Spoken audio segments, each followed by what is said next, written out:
But we got to get the Dr. Adam Gower. That's my best English accent I could do to introduce you. Take over.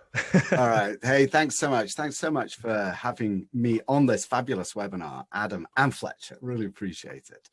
So look, you've given kind of a very brief summary of my background, hundreds of years of experience, gazillions of transactional experience, right? It's all there. So what I'm going to do actually to get into the conversation today, I'm going to tell you a story about something that happened to me that is directly relevant to building email lists and the power of email lists. And this is what happened around 2008. So in 2008, the economy had collapsed. There was a liquidity crisis and massive swathes of real estate were defaulting on their debt. And I was brought into a bank, a major bank, actually East West Bank in California. Now I think they're a $50–60 billion bank, but they were having a hard time because they'd done a lot of lending to commercial real estate developers. And a lot of those loans were defaulting, right? The economy had dried up and sponsors were unable to pay on their debt. So my job was to sell the notes and to sell this paper to investors. And I had a list. I'll tell you how I got this list. One of the major brokers, it was a lucky break when I went into the bank. I was actually brought in by the board of directors.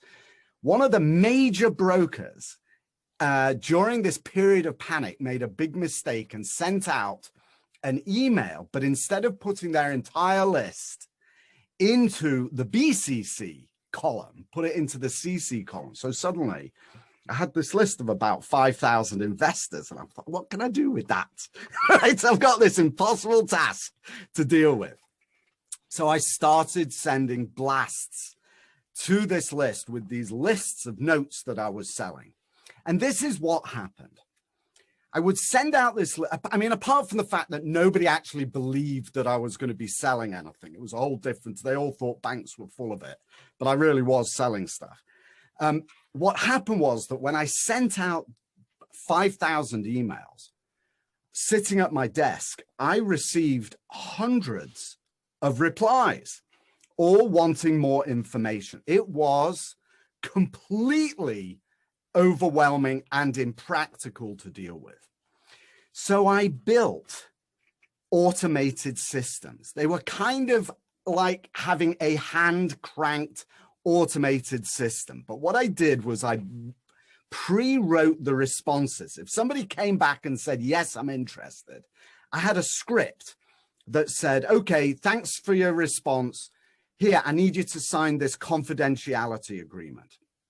And then I had another one once they sent that back that said, here's the information, click this link.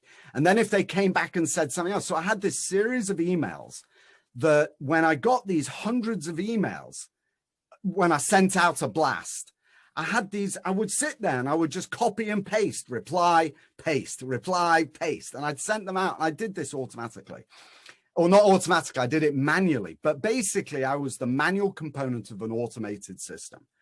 And in the course of a year, I sold over $1 billion, almost $1 billion of non-performing real estate collateralized notes for the bank.